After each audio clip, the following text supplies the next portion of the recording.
Assalamualaikum warahmatullahi wabarakatuh. Kepada Ustazah Masturah sebagai pensyarah subjek CTU 552, iaitu subjek falsafah dan isu-isu semasa. Baiklah, saya Ahmad Fikri akan memulakan video ini tentang pengenalan mengenai topik yang telah kami lakukan, iaitu kesan pencemaran kepada manusia dan alam sekitar. Baiklah, video ini akan menjelaskan serta fakta-fakta akan perbincangan mengenai kesan pencemaran kepada manusia dan alam sekitar. Baiklah, apa itu pencemaran? Pencemaran merupakan satu kegiatan ataupun aktiviti yang dilakukan oleh sesetengah pihak yang tidak bertanggungjawab dan menyebabkan kesan negatif terhadap alam sekitar. Pihak tidak bertanggungjawab seperti ini, mereka sanggup melakukan apa sahaja kaedah serta cara bagi mendapatkan apa yang mereka inginkan. Hasilnya, kehidupan liar seperti tumbuh-tumbuhan serta haiwan-haiwan turut juga terkena kesan pencemaran yang dilakukan oleh pihak-pihak tidak bertanggungjawab ini. Mengapa pencemaran boleh berlaku? Disebabkan sesetengah manusia ingin mendapatkan sesuatu dengan menggunakan pelbagai cara serta kaedah yang tidak baik. Mereka tiada sikap kesedaran mahupun keprihatinan akan melakukan perkara-perkara sebegini. Mereka mengikut hawa nafsu sendiri bagi mendapatkan sesuatu seperti wang yang banyak hasil daripada aktiviti-aktiviti pencemaran ini. Hasilnya, manusia serta alam sekitar seperti flora dan fauna turut terkena tempias hasil daripada pencemaran yang dilakukan oleh pihak yang tidak bertanggungjawab ini. Kesan pencemaran kepada manusia dan alam sekitar akan menyebabkan kepupusan serta terancam dari segi kehidupan flora dan fauna. Kehidupan flora dan fauna akan berasa terancam disebabkan oleh kegiatan pencemaran yang berleluasa oleh pihak tidak yang bertanggungjawab ini. Ini akan menyebabkan biodiversiti akan berkurangan di seluruh negara hasil daripada pencemaran-pencemaran yang dilakukan oleh pihak tidak bertanggungjawab. Dalam proses ini, organisma-organisma yang pernah menggunakan tapak habitat ini kehilangan tempat tinggal atau dimusnahkan. Maka berkuranglah kehidupan haiwan liar serta tumbuh-tumbuhan yang liar. Bagi manusia pula, kesan pencemaran yang mereka akan alami adalah seperti kesesakan nafas ataupun sakit mata ataupun kekurangan oksigen hasil daripada pencemaran-pencemaran seperti pencemaran udara yang dilepaskan oleh asap-asap kilang industri di negara mereka sendiri. Seluruh negara juga turut mengalami masalah pencemaran yang sama seperti apa yang berlaku di negara kita sekarang. Antara contoh pencemarannya ialah pencemaran udara, pencemaran bunyi, pencemaran air, pencemaran tanah dan sebagainya. Pandangan menurut Islam, sebagai seorang manusia yang mempunyai akal fikiran, hendaklah kita menjaga alam sekitar dengan betul. Alam sekitar merupakan milik mutlak Allah SWT yang telah dipinjamkan kepada manusia untuk kelangsungan hidup mereka sendiri dan pembangunan kehidupan tamadun manusia. Firman Allah SWT dalam Al-Quran iaitu, Allah jualah yang menguasai alam langit dan bumi serta segala yang ada padanya, dan dialah jua yang maha kuasa atas tiap-tiap sesuatu. Surah Al-Ma'idah ayat 120. Baiklah, video seterusnya akan disambung oleh sahabat saya yang lain. Assalamualaikum warahmatullahi wabarakatuh. Nama saya Muhammad Afi bin Anwar. Jadi pada hari ini saya akan membicarakan tentang isu semasa pencemaran alam sekitar. Jadi isu pertama ialah kebakaran hutan di Malaysia. Kebakaran hutan ini berlaku kerana pelepasan sisa pembakaran ke udara dalam kadar yang tinggi. Akibatnya, berlaku fenomena pencemaran udara seperti jerebu di wilayah berkenaan iaitu di Malaysia. Pada Ogos 2005, telah berlakunya kes jerebu di Malaysia. Puncanya berlaku kerana terdapat kehadiran titik panas yang berlaku di Pulau Sumatera Indonesia dan juga amalan pembakaran terbuka di kawasan pertanian yang luas di Sumatera. Dan ini telah memberi kesan negatif kepada negara Malaysia kerana pembawaan asap jerebu dari negara jiran ini. Mari kita lihat kebakaran hutan dari sudut pandang Islam. Masalah jerebuk ini berkait rapat dengan aduhan yang disebut dalam Al-Quran. Ia juga merupakan satu pengajaran kepada manusia kerana ia merupakan azab atau siksaan Allah kepada manusia yang sering lalai dengan kehidupan duniawi sehingga melupakan tanggungjawab sebagai seorang hamba Allah di muka bumi ini. Hal ini telah tertakluk di dalam surah Ad-Duhan ayat 10. Maka tunggulah pada hari ketika langit membawa kabut yang tampak jelas. Al-Quran menceritakan tentang fenomena yang buruk bakal berlaku di bumi hasil daripada kerosakan manusia terhadap alam. Manakala dalam surah Fusilat ayat 11, kemudian dia menuju ke langit dan langit itu masih seperti asap. Lalu dia berfirman kepadanya dan kepada bumi, datanglah kamu berdua menyahut perintahku dengan patuh atau terpaksa. Keduanya menjawab, kami datang dengan patuh. Isu kedua pula berkaitan dengan biodiversiti. Apa itu biodiversiti? Ia merupakan organisma hidup termasuklah seperti bakteria dan bulat serta flora dan fauna tanpa mengira keseragaman spesies maupun kegunaan organisma ini kepada kehidupan manusia. Biodiversiti ini penting kerana ia membekalkan manusia dengan keperluan makanan, perubatan dan juga produk-produk untuk industri. Seperti tertera di dalam firman Allah dalam surah Al-Hajj ayat 64, segala yang ada di langit dan di bumi adalah kepunyaannya dan sesungguhnya Allah dialah jua yang maha kaya lagi maha terpuji. Ayat ini menceritakan tentang segala yang ada di bumi seperti sungai, laut, pokok-pokok dan gunung ganang ialah kepunyaan Allah SWT kerana dialah yang menciptakan segala yang ada di langit dan di bumi. Walau bagaimanapun, biodiversiti juga banyak terdedah terhadap ancaman dan kesan buruk seperti kegiatan penebangan pokok dengan sengaja untuk mendirikan tiang-tiang kemah dan juga kegiatan pembuangan sampah secara berlebihan yang boleh mencacatkan pemandangan. Jadi itu sahaja daripada saya. Sekian, terima kasih. Assalamualaikum kepada rakan-rakan dan kepada Ustazah Masturah. Sekarang saya akan membentangkan tentang pencemaran alam sekitar sukar diselesaikan. Alam sekitar adalah pemberian daripada Allah Subhanahu Wa Taala dan merupakan amanat yang diberikan kepada manusia. Alam sekitar mempunyai banyak manfaat dan faedah kepada manusia. Namun begitu, ada juga manusia yang degil dan tamak dengan nikmat yang telah diberikan oleh Allah Subhanahu Wa Taala. Punca pencemaran alam sekitar sukar diselesaikan. Yang pertama ialah kelalaian dan kealpaan manusia terhadap alam sekitar.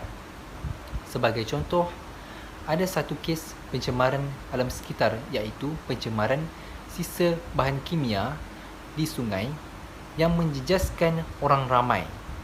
Hidupan liar yang tinggal di situ seperti kura-kura, ikan dan sebagainya mati disebabkan tindakan manusia yang tidak bertanggungjawab dan mementingkan diri sendiri. Firman Allah Subhanahu Wa Taala bermaksud, dan apa juga yang menimpa kamu daripada sesuatu kesusahan atau bala bencana, maka ia adalah disebabkan apa yang kamu lakukan daripada perbuatan yang salah dan berdosa, dan dalam pada itu Allah memaafkan sebahagian besar daripada dosa-dosa kamu. Surah Asy-Syura ayat 30. Kemudian, udara persekitaran juga mudah terdedah dengan pelbagai bentuk pencemaran.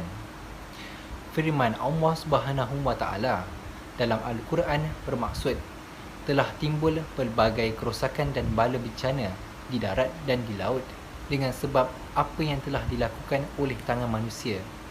Timbulnya yang demikian kerana Allah hendak merasakan mereka sebahagian daripada balasan perbuatan-perbuatan buruk yang mereka lakukan supaya mereka kembali insaf dan bertaubat.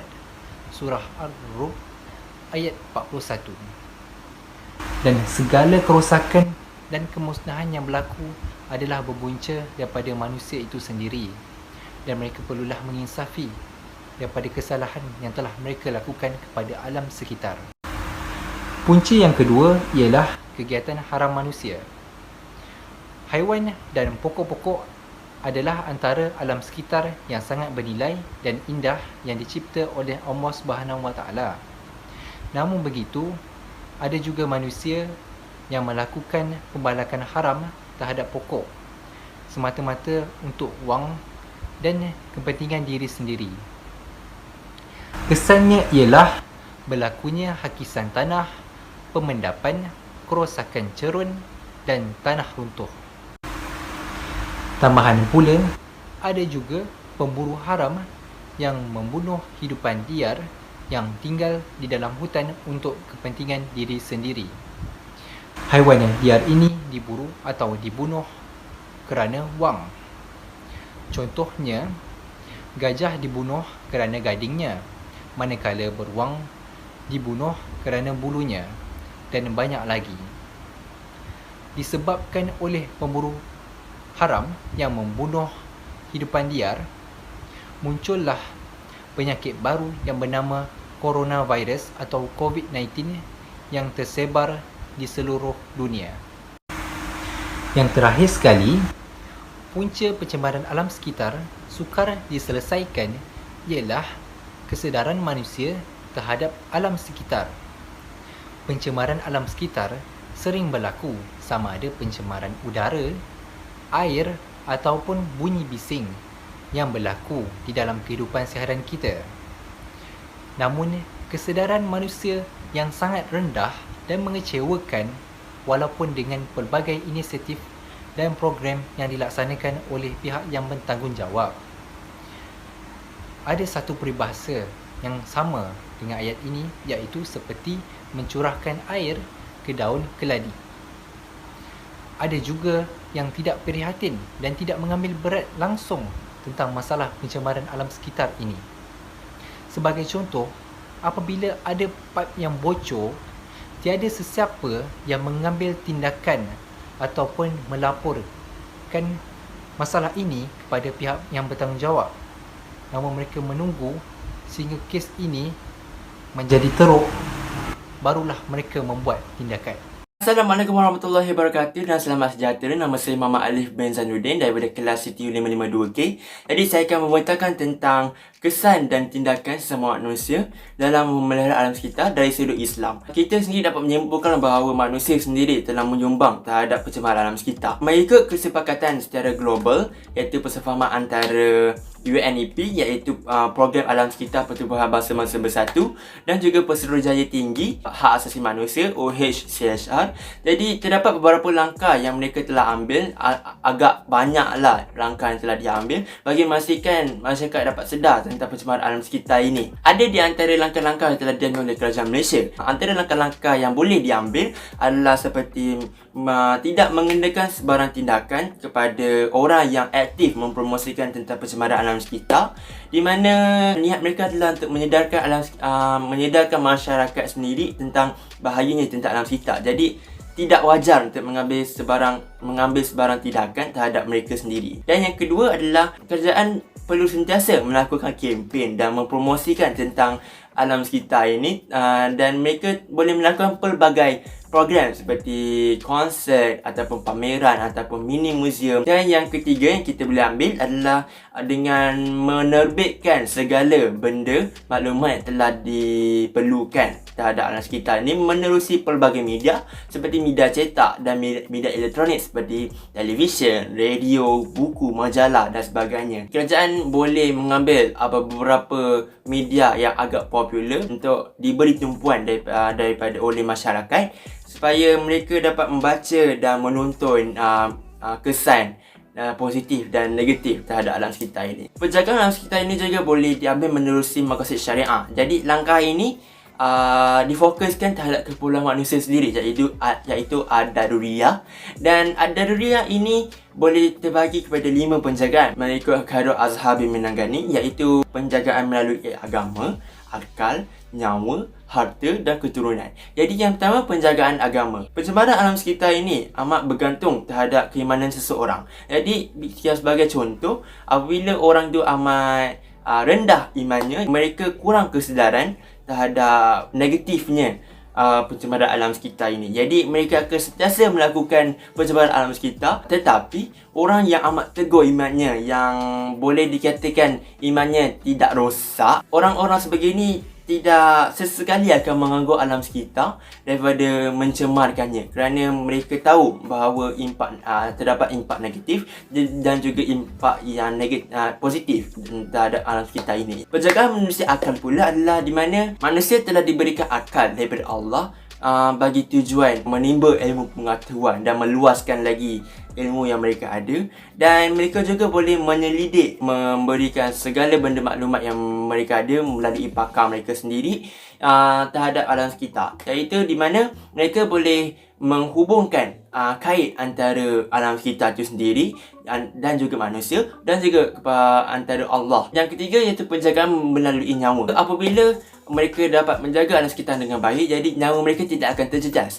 Namun, jikalau mereka mencemarkan alam sekitar seperti pembakaran secara terbuka ataupun mereka menumpahkan minyak dengan sengaja daripada kilang-kilang mereka ke tasik ataupun laut, nyawa kehidupan dan manusia yang ada di sekeliling pencemaran itu akan terjejas. Diorang melibatkan diri dengan bencana alam seperti kemarau, seterusnya banjir kilat yang amat bahaya kepada nyawa apabila alam sekitar tidak dijaga dengan elok. Dan yang keempat iaitu penjagaan antara harta sendiri. Zaman sekarang, manusia telah meminta dengan kadar yang tinggi terhadap produk-produk yang diperbuat daripada material daripada alam sekitar seperti pokok dan juga hidupan-hidupan seperti yang amat berharga. Ia akan memberikan impak yang positif terhadap keperluan manusia sendiri, tapi ia juga akan memberikan impak yang negatif terhadap manusia sendiri. Dan yang terakhir adalah penjagaan dari segi keturunan. Jadi alam sekitar perlu dijaga bagi memastikan generasi yang akan datang dapat melihat sendiri kemewahan dan kecantikan alam sekitar itu sendiri. Jadi apabila alam sekitar tidak dijaga, jadi generasi yang akan datang hanya mampu untuk mengimpikan atau mengimajinasikan melalui fikiran mereka sendiri, ataupun mereka dapat hanya menonton daripada televisyen ataupun daripada hologram. Dan untuk teknologi yang akan datang, alam sekitar perlu sewajarnya untuk dijaga untuk jaga masa yang panjang. Jadi kesimpulan daripada tajuk kita pada hari ini, pencemaran alam sekitar ini merangkumi 4 pencemaran. Yang pertama, pencemaran udara. Yang kedua, pencemaran bunyi. Yang ketiga, pencemaran tanah. Yang keempat, pencemaran air. Pencemaran udara telah menyebabkan kita kekurangan sumber makanan kerana tumbuh-tumbuhan tidak mampu mengeluarkan hasil mereka. Yang kedua, pencemaran bunyi. Pencemaran bunyi ia merangkumi gangguan dengan bunyi yang terlalu kuat, sebagai contoh bunyi hon kereta seperti di bandar. Yang ketiga, pencemaran tanah. Bagaimana cara untuk kita ketahui pencemaran tanah ini? Pencemaran tanah akan diketahui apabila tanah itu sendiri bertukar warna dan tidak subur untuk menghasilkan apa-apa juga jenis tumbuhan.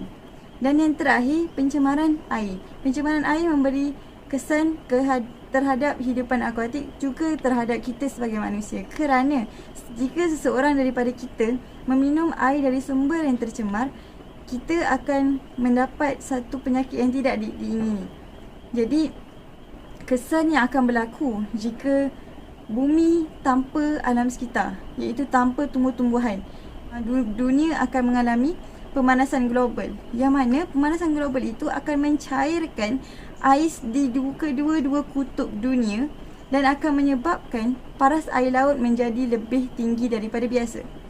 Jadi, harapan untuk generasi yang akan datang seharusnya menuntut ilmu terhadap pendidikan alam sekitar, kerana ilmu pendidikan alam sekitar ini akan memberi impak kepada seseorang itu bagaimana cara untuk menjaga alam sekitar, bagaimana cara untuk memelihara alam sekitar ini agar berterusan sentiasa bersih dan tidak lagi tercemar. Jadi kesimpulannya pada hari ini, alam sekitar penting untuk semua kehidupan kita sebagai manusia dan juga hidupan-hidupan yang lain.